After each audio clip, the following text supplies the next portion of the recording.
एक मंजिल हमें कर्म तक लेकर आती है और वो कर्म हमें ये एहसास दिलाता है कि जरूरतमंदों के काम आना ही सबसे बड़ी पूजा अर्थात धर्म है। पर ये सफर यहीं पूरा नहीं होता, क्योंकि सवाल ये है उस कर्म का बीज कहाँ से पड़ता है। क्या वो हमारे अहम के कारण से होता है, अहम यानी ईगो से, वहां से निकलता है, या हमारे अंतरात्मा की आवाज से। कर्म से अंतरात्मा तक के इस पुल को समझने के लिए हमने आज रुख किया है एक ऐसे व्यक्ति का जिनके पास धर्म की अपनी एक अलग ही परिभाषा है। तो आइए इस धर्म की खोज की यात्रा में हम आगे बढ़ते हैं।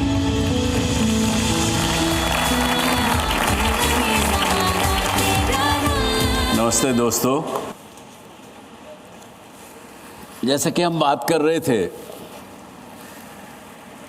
कि आज धर्म को लेकर जिस तरह का माहौल पूरे विश्व में बना हुआ है, तो आप लोगों के मन में भी ये प्रश्न उठता होगा कि क्या धर्म शांति का दूत है या शांति का दुश्मन है।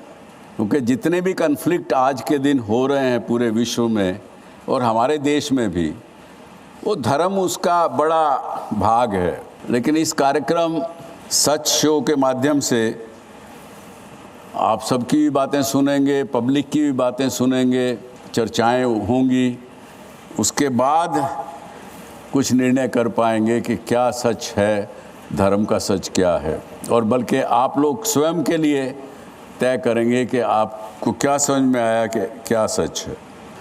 इस बात को समझने के लिए आज हमने एक बड़े ज्ञाता, हालांकि वो भी विज्ञान के स्नातक रहे हैं आपकी तरह से, उन्होंने अपना सब कुछ त्याग कर इसी जानकारी को लेने में अपने पिछले बहुत से वर्ष गुजारे हैं और एक उनका अपना नज़रिया है। ऐसे वो व्यक्तित्व के धनी हैं।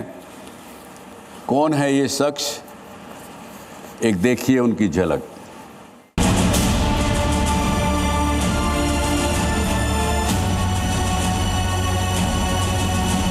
जिसको हम आमतौर पे धर्म बोलते हैं ना, ये हमें बहुत स्पष्ट होना चाहिए, वो धर्म है ही नहीं। धर्म दुख की समस्या का इलाज है, इसके अलावा धर्म नहीं है। एक जागृत मन के लिए ये तीनों बिल्कुल एक होते हैं। कर्तव्य बराबर धर्म बराबर अध्यात्म। तुम जिसको धर्म बोल रहे हो बदतमीजियों का एक पुलिंदा मात्र है, वो धर्म है ही नहीं। और मैं धर्म को पूरे संसार तक ले जा रहा हूँ, मैं असली धर्म का प्रचार कर रहा हूँ।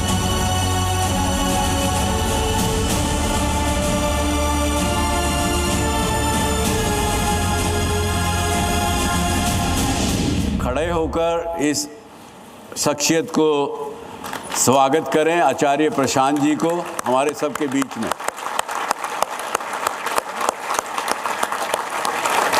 आचार्य जी, स्वागत है बहुत बहुत आपका, और आभार भी साथ में कि आप हमारे निमंत्रण पर इस शो में आए। पधारें। धन्यवाद। आभारी हैं हम आपके कि आप हमारे निमंत्रण पर और बड़े कम समय में इस शो पर पधारे। आचार्य जी, इस धर्म का सच के विषय में अभी हमने पूरे सब ने देखा, आपके भी व्यूज़ सुने। इस कड़ी में पिछले दिनों मैंने अभिनेता और समाज सेवी सोनू सूद से चर्चा की कि उनको लेकर उनसे पूछा मैंने कि आपके ध्यान से धर्म क्या है। उनकी बातों से ऐसा लगा कि वो ये कह रहे हैं कि मेरा कर्म ही मेरा धर्म है। और सिर्फ वही नहीं, शायद भारत में हज़ारों लाखों करोड़ों लोग ऐसा मानते होंगे, कर्म को धर्म से इक्वेट करते होंगे, ऐसा मेरा मानना है। आपको तो ज़्यादा लोग मिलते हैं तो आपके संज्ञान में आता है। एक बार देखिए कि उन्होंने क्या कहा। अभी रियलाइज़ करता हूँ बात करते करते, या जिन स्टूडेंट से बात किया या जो मैं लोगों को सुन रहा हूँ, कि हमारे डीएनए के अंदर है वो, हमारे सिस्टम के अंदर है। और किस तरह हम उसे इस्तेमाल करते हैं, किस तरह यूज़ करते हैं, किस तरह फॉलो करते हैं, किस तरह हम लोगों तक उस मैसेज को देते हैं, वही हमारा कर्म है वही हमारा धर्म है। कर्म और धर्म एक ही है। अच्छे कर्म करना ही धर्म है। कर्म करना ही चाहिए, कर्म में ही धर्म है। अच्छे काम किए हैं वो ही कर्म है और उसी पे बेस जो हमें फल मिलते हैं वही धर्म है। और चाहे वो मंदिर में जाकर ही किसी की हेल्प करना हो वो भी धर्म है और कर्म भी वही है। कर्म अगर सही हो ना फिर आगे जाके वही धर्म बनता है। धर्म ही मतलब कर्म ही धर्म बन जाता है। धर्म और कर्म में कोई ज़्यादा अंतर तो नहीं होता, दोनों एक दूसरे से जुड़े हुए होते हैं। कोई डिफरेंस नहीं है धर्म में और कर्म में। अगर आपका कर्म ही धर्म है। आजकल लोगों की धारणा ये है कि कहते हैं धर्म अलग है कर्म अलग है, पर है वैसे दोनों एक ही। अगर हम कर्म सही कर रहे हैं ना तो धर्म भी यही कहता है। तो देखा आचार्य जी, एक पल के लिए तो मुझे भी यही महसूस हुआ कि कर्मों का ढंग से निर्वाह कर लें और अच्छे कर्म करें तो यही मेरा धर्म है।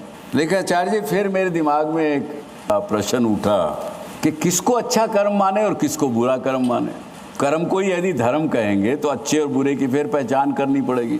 हम जैसे साधारण व्यक्तियों को, यहाँ बैठी ऑडियंस में लोगों को भी अच्छे बुरे की पहचान करना कठिन हो जाता है कभी कभी। तो इसलिए मेरे आपसे दो प्रश्न हैं इस विषय को लेकर।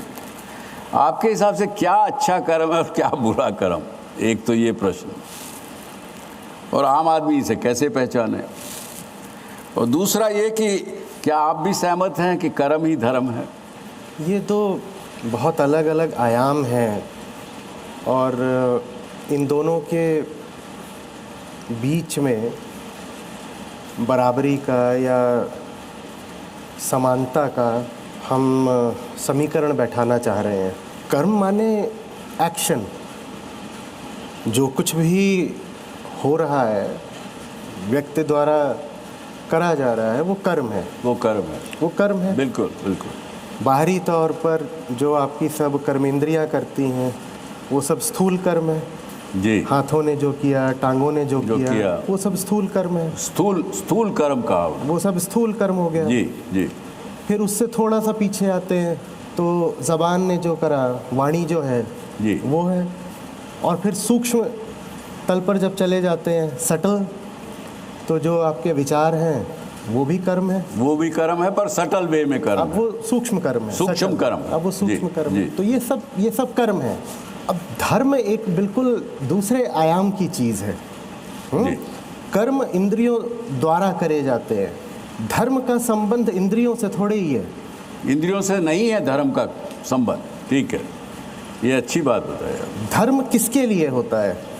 धर्म न टांगों के लिए होता है, धर्म न हाथों के लिए होता है, धर्म न ज़बान के लिए होता है, न आँखों के लिए होता है जी। धर्म किसके लिए होता है? धर्म उसके लिए है जो मैं हूँ, जो मैं हूँ, जो मैं है, मेरे जो मैं है, अहम ईगो।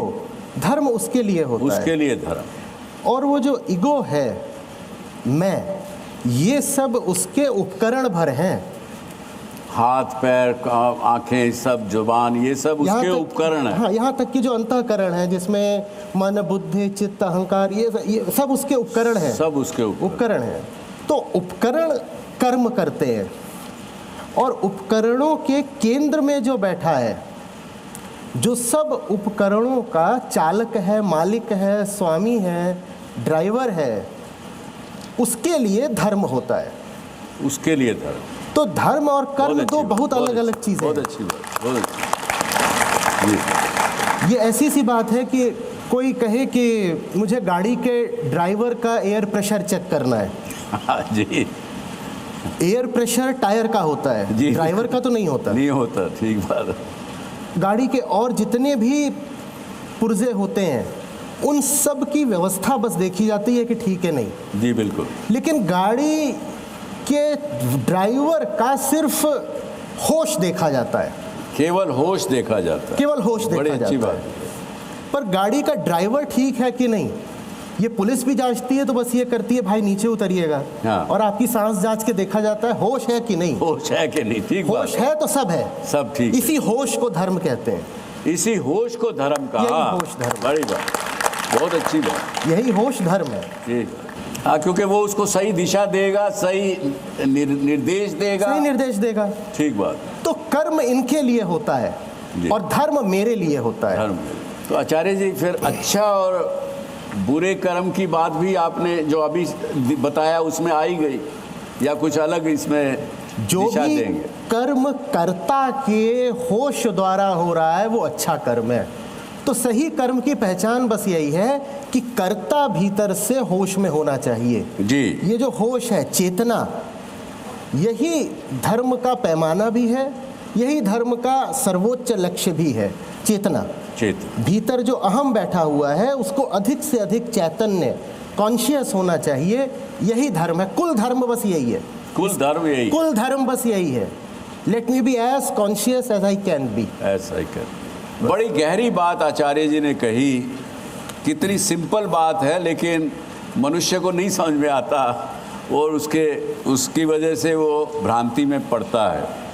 आचार्य जी, आपकी एक वीडियो मैंने देखी थी, उसमें आप कह रहे हैं कि धर्म मतलब ड्यूटी, ये भी कहीं आपने कहा। एक संदर्भ में धर्म का वो अर्थ बिल्कुल होगा, हम उस पर बात कर सकते हैं। तो इसको थोड़ा सा समझाइए। मेरी जो पहली और एक अर्थ में एकमात्र जो ड्यूटी है, माने दायित्व, माने कर्तव्य, वो मेरे ही प्रति है ना, क्योंकि मेरा सब कुछ मुझसे ही है जी। अगर मैं ही ठीक नहीं हूँ तो न मेरे रिश्ते ठीक हो सकते हैं, न कर्म ठीक हो सकता है, न निर्णय ठीक हो सकते हैं। सही बात, सही। तो अगर मैं कहूँ कि मेरी रिस्पॉन्सिबिलिटी, मेरा कर्तव्य मेरे संबंधों के प्रति है, तो वो तो मैं तब ठीक करूँगा ना जब पहले मैं ठीक हूँ, पहले मैं अपने आप को ठीक करूँ। अगर मैं बेहोश हूँ तो जिससे मेरा संबंध है मैं उसके प्रति अपने दायित्व की पूर्ति क्या करूँगा? मैं दायित्व पहचानूंगा ही। ठीक बात, मैं कुछ का कुछ समझ लूँगा अपने दायित्व को। जी जी जी जी। तो मेरा जो एकमात्र कर्तव्य है वो है अपनी चेतना की अभिवृद्धि। मैं बेहतर से बेहतर होता जाऊं।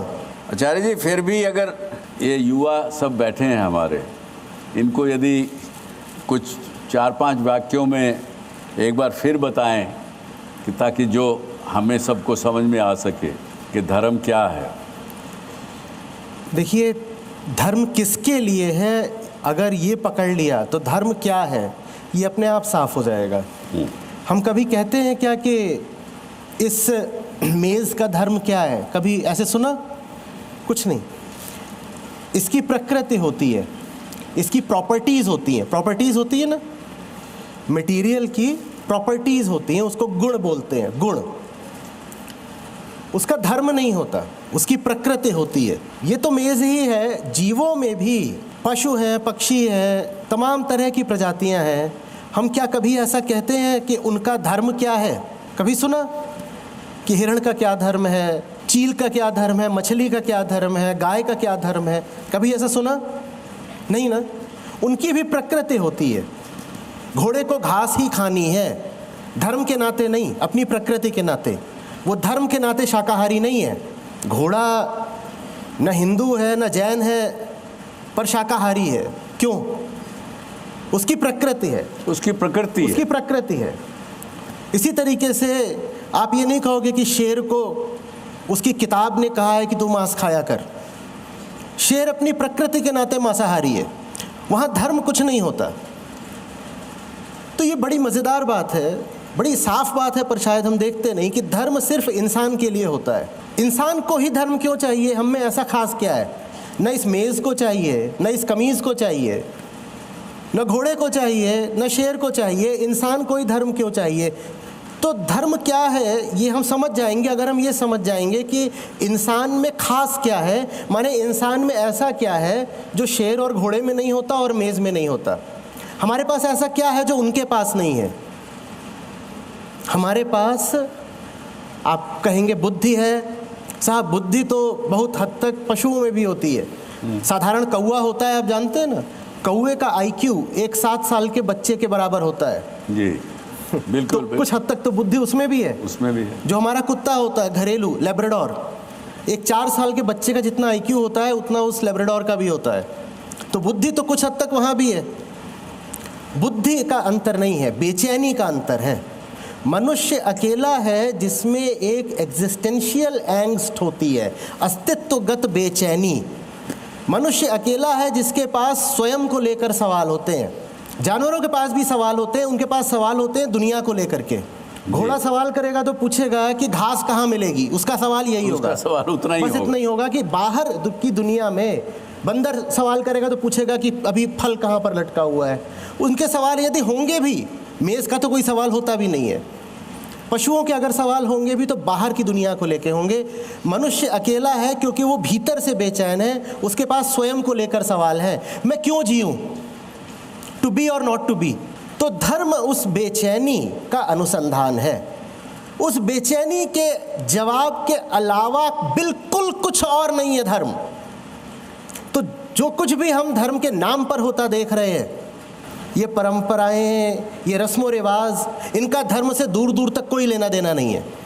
मैं लगातार दुनिया की ओर भागता रहता हूँ कि कुछ हासिल कर लूँ ताकि ठंडक पड़े जी, और ठंडक पड़ती नहीं है कितना भी हासिल कर लो। हाँ नहीं, क्योंकि वो बाहर है ही नहीं वो। हाँ, कौन सी चीज़ है जो यहाँ पर चुभी हुई है और कैसे उसका इलाज करूँ, इसके उत्तर की खोज का नाम धर्म होता है।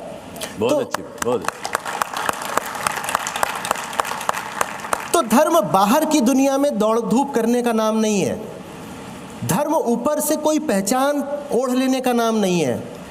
धर्म किसी तरह के क्रियाकलापों का या कर्मकांडों का भी नाम नहीं हो सकता।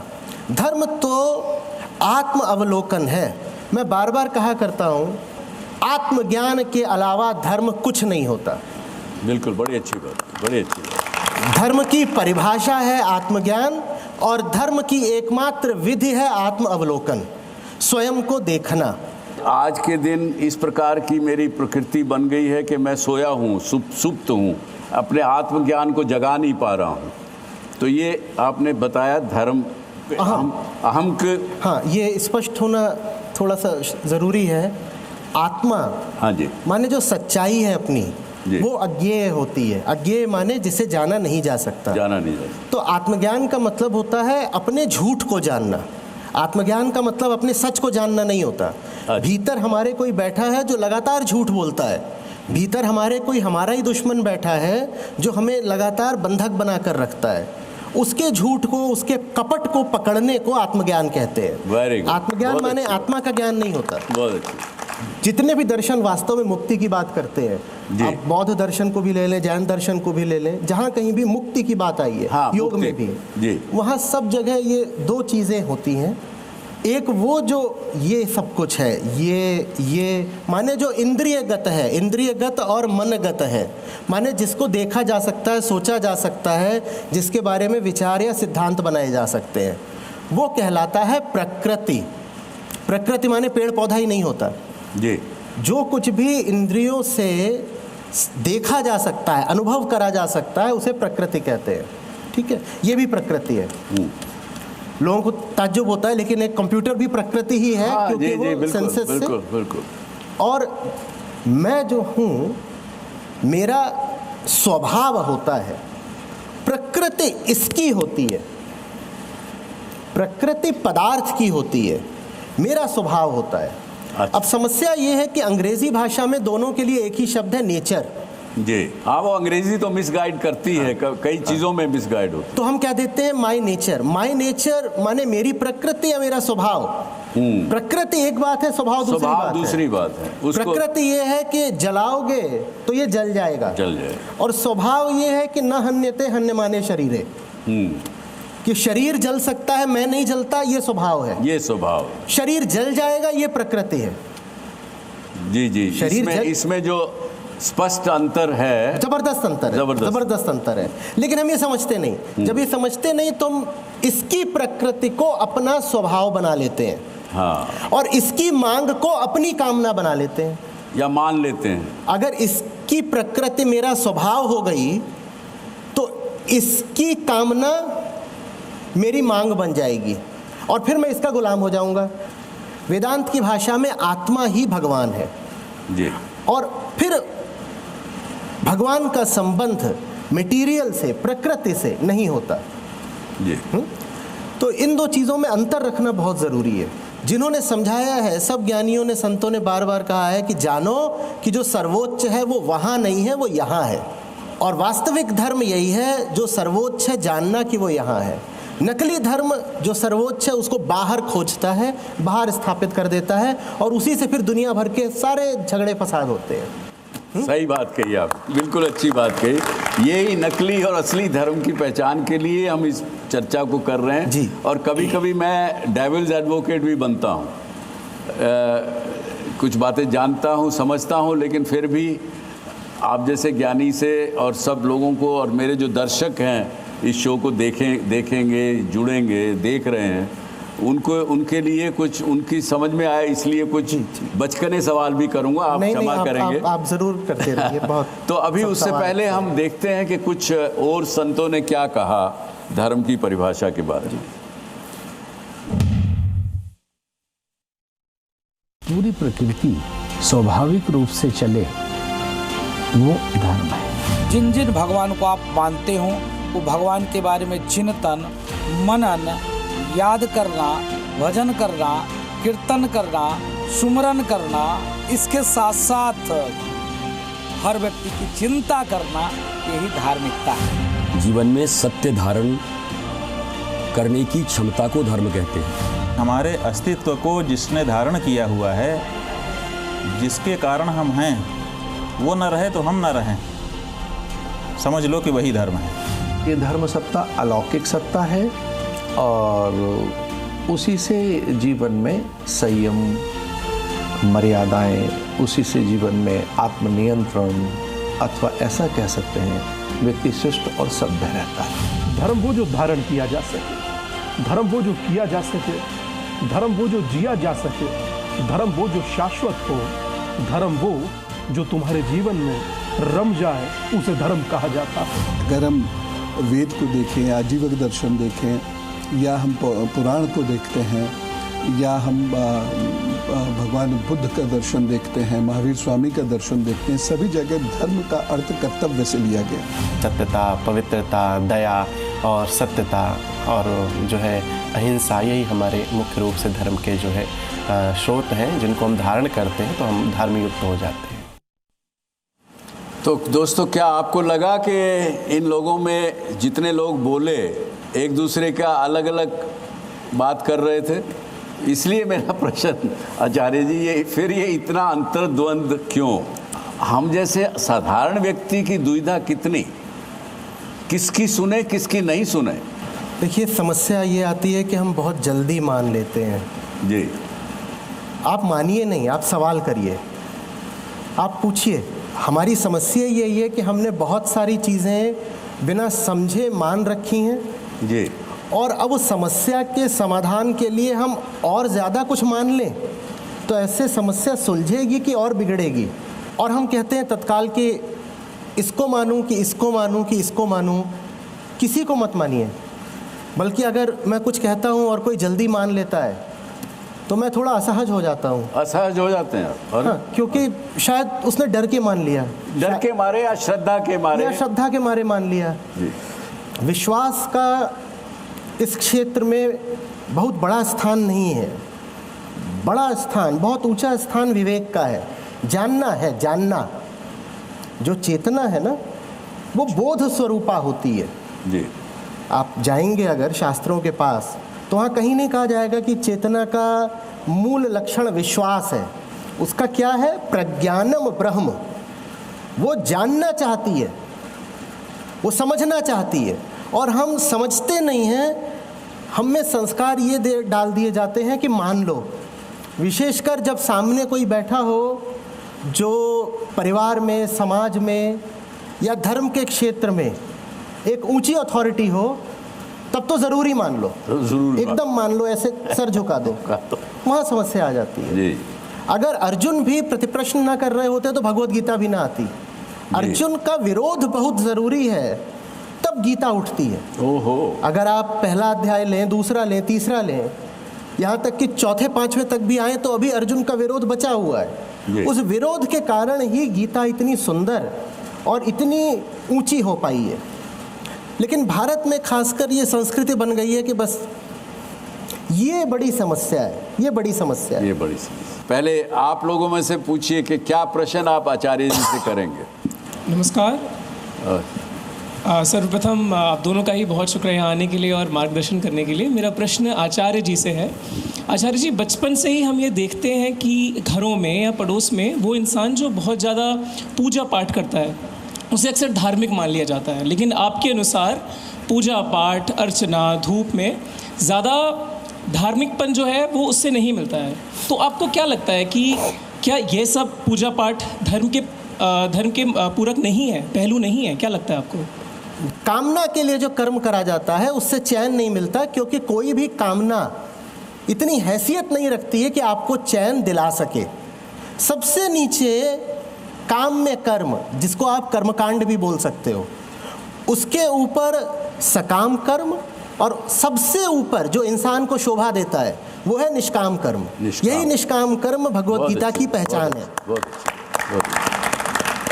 श्री कृष्ण अर्जुन से कहते हैं, आपको ताज्जुब होगा, ये दूसरे अध्याय की बात है, कि जिन्होंने काम में कर्म पकड़ लिया है अर्जुन, उन्हें मेरी बात बिल्कुल समझ में नहीं आएगी, गीता समझ में ही नहीं आएगी अगर आप इन चक्करों में लगे हुए हो कि मेरी मनोकामना पूरी कर दो भगवान जी, तुमको प्रसाद चढ़ाऊंगा। उन्हें गीता समझ में नहीं आएगी। और यही आज शायद हो रहा है हम सबके साथ, पूरे विश्व के साथ, कि इतनी बेचैनी इतनी रहती है जिसकी वजह से, और उस जो उन्होंने कहा वो पूजा अर्चना करके हम समझते हैं कि इससे मेरा कल्याण हो जाएगा, होता नहीं। इसलिए सब जगह कष्ट है, दुख है। जी, आप पूछना चाह रहे थे कुछ? आचार्य जी, आपने एक बात कही थी, बहुत नज़दीक कर लीजिए। आदमी हमेशा ये जानना चाहता है अपने बारे में कि मैं कौन हूँ, कहाँ से आया हूँ, इसको जानना ही धर्म है। लेकिन इसका तो जवाब कभी मिलता नहीं।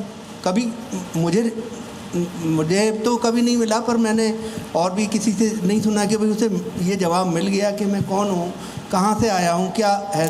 तो इसमें धर्म भी अधूरा रह गया, क्योंकि इसका जवाब ही नहीं मिलता।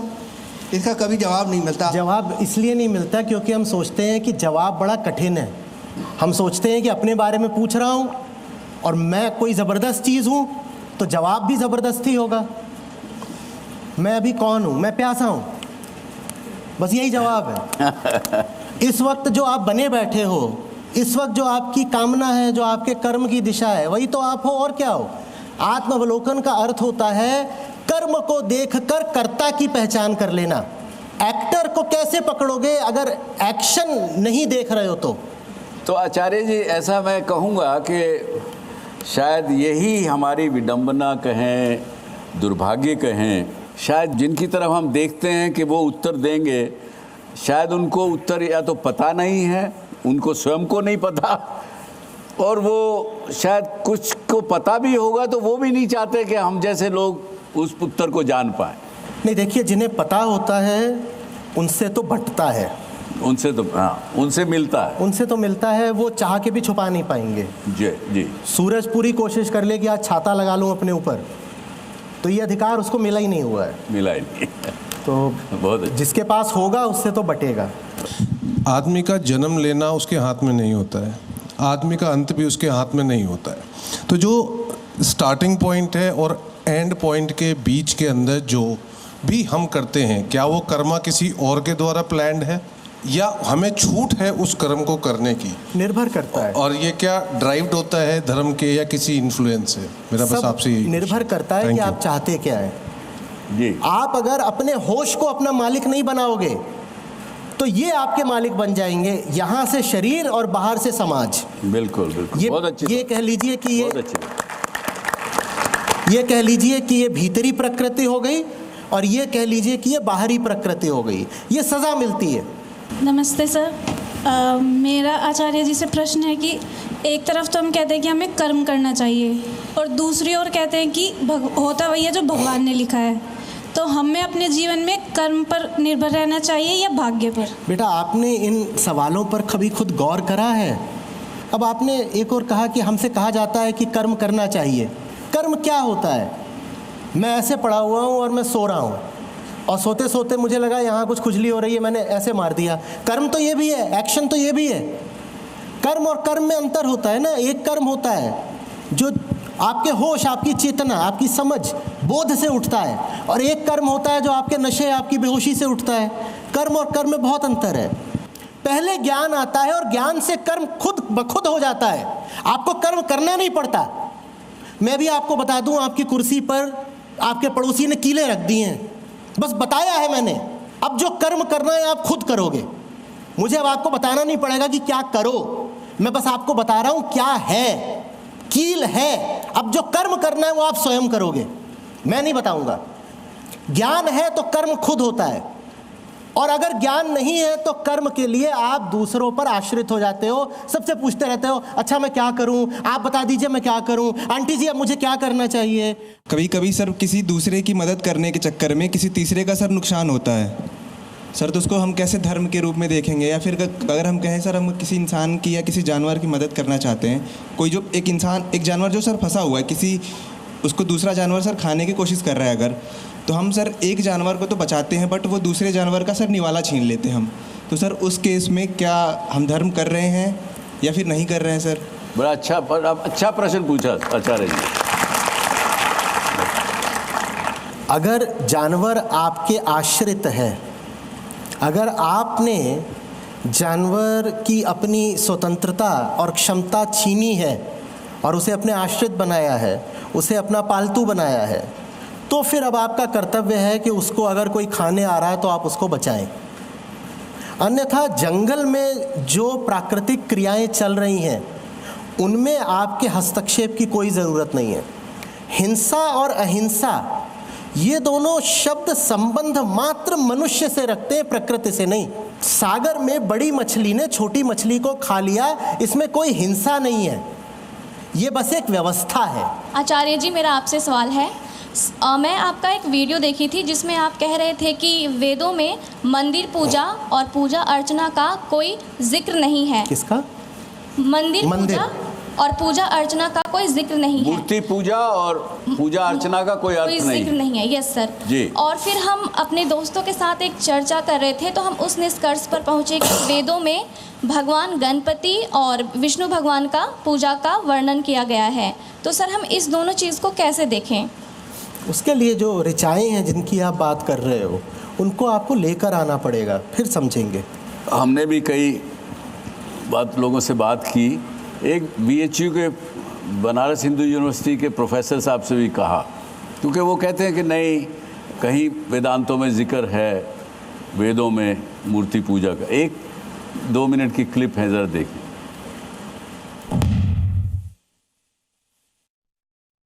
जो पत्थर की मूर्ति है उसमें मंत्रों की साइन है, उसमें मान है, और मान यदि कर लिया, एक जगह यदि मंत्र से प्रमाणित करके उसकी प्राण प्रतिष्ठा कर दिया तो अब वो पत्थर नहीं है। यदि वेद को हटा दें तो हमारा धर्म ध्वस्त हो जाएगा, क्योंकि वेदों में देवताओं की स्तुतियाँ, हमारा पूरा यज्ञ विज्ञान और देवताओं का जो सगुण और निर्गुण 2 स्वरूप हैं। हमारे यहाँ मूर्ति पूजा का विधान तो है ही वेदों में, वेद में मूर्ति पूजा का कहाँ निषेध है? मुझे पता है कि एक बड़ा कंट्रोवर्शियल विषय है, मुझे पता नहीं आप इस पर कुछ दिशा निर्देश देना चाहेंगे? देखिए, कई बार क्या होता है कि हम एक विचारक थे, उन्होंने कहा था कि हम अपने अतीत को अपने वर्तमान के सांचे में ढाल देते हैं। हम अभी जैसे होते हैं ना, हम उसके अनुसार अपने अतीत की रचना करना चाहते हैं। विचित्र बात है, अब अतीत की रचना अधिक से अधिक भविष्य की रचना हो सकती है, पर हम अपने अतीतों की भी रचना कर देते हैं अपने वर्तमान की सुविधा के लिए। आप अभी कुछ कर रहे हैं, उसको जायज़ ठहराने के लिए आप प्रमाण कहीं से आविष्कृत कर लेते हो कि अतीत में भी ऐसा होता था। वेदों की आराधना विधि यज्ञ है जी। वेद जब प्रकृति पूजन करते हैं तो यज्ञ के माध्यम से करते हैं, और ये बहुत सर्वविदित बात है। मुझे नहीं पता इसमें कोई बहस हो भी कैसे सकती है। नहीं, इसमें कोई बहस नहीं, बिल्कुल। तो ये बात यहीं समाप्त हो जाती है। पहली बात जी, मूर्ति एक सफल विधि रही है, हालांकि वो विधि तांत्रिक है। जो मूर्ति है उसका उपयोग करके आराधना करी जा सकती है। ये बात मेथड की है, विधि की है। ये जो विधि है ये तंत्र की ओर से आ रही है। अच्छा, तंत्र की ओर से आ रही है। लेकिन ये विधि सफल भी रही है। अच्छा, सफल भी रही है सबके लिए, लेकिन सफल नहीं रही है। और जिनके लिए सफल रही है उनसे अगर आप कहेंगे कि मूर्ति पूजा का कोई महत्व नहीं होता, तो न वो मानेंगे न उन्हें मानना चाहिए, क्योंकि सफल रही है। जी। लेकिन बहुतों के लिए असफल भी रही है, क्योंकि उन्होंने समझ लिया कि मूर्ति ही मंजिल है। अगर आप ये जान लो कि वो जो मूर्ति है, मूर्ति माने एक सगुण अभिव्यक्ति, मूर्त। हाँ, मूर्त सगुण अभिव्यक्ति, ठीक बात है। वो जो मूर्त है आप ये जान लो वो अमूर्त का द्वार भर है। तो मूर्ति एक साधक विधि हो सकती है, एक सार्थक विधि के रूप में मूर्ति का इस्तेमाल है, बशर्ते ये लगातार याद रहे कि मूर्ति पर रुक नहीं जाना है, सगुण पर रुक नहीं जाना है। सगुण माध्यम है निर्गुण तक जाने का। ये बड़ा अच्छा उत्तर आज के युग में आपने दिया, परंतु फिर भी जितना मुझे समझ में आया है आपकी बात से भी और भी, कि धर्म तो वही जो सबके लिए हो, वो चाहे वो अपने आप को हिंदू कहे, मुस्लिम कहे, क्रिश्चियन कहे, बौद्ध कहे, जैन कहे, कुछ धर्म सार्वजनीन है, लेकिन मूर्ति तो सार्वजनीन नहीं हो सकती। तो इसीलिए मूर्ति के माध्यम से हमें मुक्ति मिलेगी, ये कोई आवश्यक नहीं है। नहीं, देखिए, मूर्ति आवश्यक नहीं है ना कि पत्थर की ही होती हो। जी। और भारत में इसीलिए जब मूर्ति पूजा हुई तो एक मूर्ति नहीं रखी गई जी, हजारों लाखों तरह की मूर्तियां हुई जी। उदाहरण के लिए अगर मैं डरता बहुत हूं तो शक्ति का काली रूप मेरे लिए शायद बेहतर है। यदि मैं डरता बहुत हूं तो मुझे वो मूर्ति चाहिए, क्योंकि वो मूर्ति मुझे कुछ याद दिलाएगी। जी, ठीक है। इसी तरह की हजारों मूर्तियां हैं। ये तो एक बात ये। दूसरी बात ये कि मूर्ति सिर्फ पत्थर की नहीं होती भाई। अगर आप एक शब्द को लगातार पकड़ के बैठ गए, शब्द भी तो मूर्ति है। वो सब कुछ जो मन में समा जाए उसे मूर्त कहते हैं जी। वो सब कुछ जो भौतिक हो उसे मूर्त कहते हैं। तो वो लोग भी जो कहते हैं कि हम तो मूर्ति पूजा के खिलाफ हैं, हम मूर्ति भंजक हैं, हम मूर्ति पूजन नहीं करते, इत्यादि इत्यादि, सब मूर्ति पूजक है। अब उनको ये बोलो तो बहुत बुरा लगता है। बिल्कुल ठीक। लेकिन बात तो ये है कि चूंकि ये एक मूर्ति है, ये एक मूर्ति है, तो शुरुआत के लिए तो आपको भौतिक साधन ही लेना पड़ेगा। ये एक भौतिक चीज है ना, ये जी भौतिक है। हाँ, तो हम जब शुरुआत करते हैं तो हमें भौतिक साधन ही लेना पड़ेगा। उसी के सहारे चढ़ के फिर आपको तथ्य पे पहुंचना। ब्रह्म निर्गुण हो सकता है जी। आचार्य जी, संक्षिप्त में मेरे जो दर्शक अभी घर बैठे इस कार्यक्रम को देख रहे हैं, उनको क्या कहना चाहेंगे? शुरुआत अगर करनी है तो क्यों ना यही मान के कर लो कि अभी तक जो कुछ पता था सब कचरा है। अगर सचमुच जिंदगी में सच्चाई लाना चाहते हो तो इस आग्रह के साथ शुरुआत मत करो कि कुछ सच्चाई तो मुझे पहले से पता है। बस एक बात मुझे पता है कि तकलीफ है, अपनी तकलीफ से शुरुआत करो, उसके अलावा कोई सच नहीं है मेरा। बस यही। बहुत बड़ी बात, बहुत बड़ी बात। आचार्य जी, आपने बड़ी संक्षिप्त में बहुत बड़ी बात कही और गहरी बात कही। आपके लिए बहुत बहुत आभार।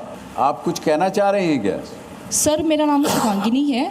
आपने बिल्कुल सही बात बोली कि अपने आप को पहचानना धर्म है, और बिल्कुल मैं इस चीज़ को फॉलो करती हूँ। मैं मूर्ति पूजन में बिलीव नहीं करती। मुझे पता है जी न्यूज़ के थ्रू बहुत सारी मीडिया समाज में हमारे बहुत सारे लोग इस कार्यक्रम को देख रहे होंगे। इस समाज में कुछ लोग ऐसे भी होंगे जो क्रिमिनल माइंड होंगे, जो कहीं ना कहीं उनका माइंड गलत डायरेक्शन में चल रहा होगा। वो भी कहीं ना कहीं अपने आप को पहचान रहे होंगे कि मैं जो कर रहा हूँ वो सही नहीं है। तो क्या वो धर्म कर रहे हैं? जो सोच रहे हैं कि वो सही कर रहे हैं वो भी बस सोच रहे हैं। जो सोच रहे हैं कि वो गलत कर रहे हैं वो भी बस सोच रहे हैं। सोच सच नहीं होती। और हर व्यक्ति अपने हिसाब से तो जब गलत भी कर रहा होता है तो कुछ ना कुछ तर्क दे करके यही मान रहा होता है कि गलत करना ही सही है। कोई व्यक्ति बता दो जो कहे जो कि मैं अभी जो कर रहा हूँ वो गलत है और गलत है, वो कह देगा गलत तो है पर यही सही है। कुछ ना कुछ वो उसमें जस्टिफिकेशन, रेशनलाइजेशन ला ही देगा। वो ढूंढ ही लेगा, उसका ढूंढ ही लेगा, करने का कुछ ना कोई कारण ढूंढ लेगा, कोई ना कोई कारण ढूंढ लेगा। जानो समझो, यही भगवत प्राप्ति है, यही भगवत। बड़ी अच्छी। एक आखिरी प्रश्न इस स्टूडेंट से पूछेंगे, इधर। सर नमस्कार सर, मेरा क्वेश्चन सुभाष सर से है कि सर जैसा कि आचार्य जी ने भी बताया कि सही क्या है और गलत क्या है। सर आप बिजनेसमैन हैं सर, जब आपके साथ ऐसा कभी होता है कि आप ऐसी समस्या में फंसे हो कि सही क्या है गलत क्या है, तो आप क्या करते हैं? आचार्य जी के सामने मुझे बोलना मेरे लिए अच्छा तो नहीं है, लेकिन आपकी प्रश्न का जवाब दूंगा। मैंने जो सीखा है, सबसे पहले तो जो भी दुविधा आती है, जो कारण होता है, उसको स्वीकार करना, एक्सेप्ट करना कि ये सच्चाई है इस समय की, कि मेरे साथ ये समस्या मेरे सामने खड़ी है।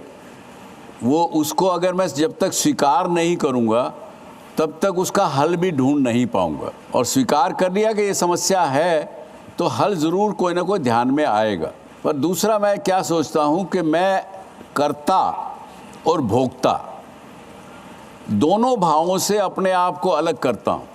अलग करके जब मैं सोचता हूँ तो मुझे उसका प्रश्न उत्तर मेरे ख्याल से ठीक से मिलता है और उसका समाधान भी मुझे मिल जाता है।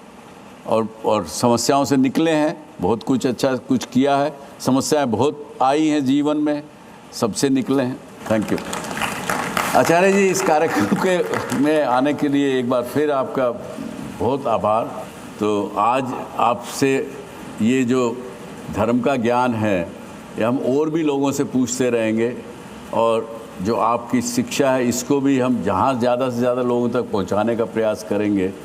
इसलिए एक प्रकार से एक शपथ मैं अपने लिए है, अगर आपको भी स्वीकार्य हो तो आप भी इस पर साइन करें, नहीं तो कोई बात नहीं है। ये यहाँ पर हमने लिखा है कि मैं पूरी निष्ठा के साथ अपने धर्म का पालन करूँगा और आम लोगों के बीच धर्म के सही मायने तलाशने की पूरी कोशिश करूँगा। मैं समाज में फैले अंधविश्वासों, आडंबरों, कुरीतियों के विषय में क्या सही क्या गलत पर चर्चा करूँगा, ताकि समाज को एक बेहतर दिशा मिले और वो अपने निर्णय स्वयं ले सकें, इसका भरसक प्रयास करूँगा। ये जो पूरा लिखा है इसमें कुछ भी आपत्तिजनक नहीं, ये बिल्कुल ठीक है, मैं इसे एंडोर्स करता हूँ। बहुत बहुत आभार आपका।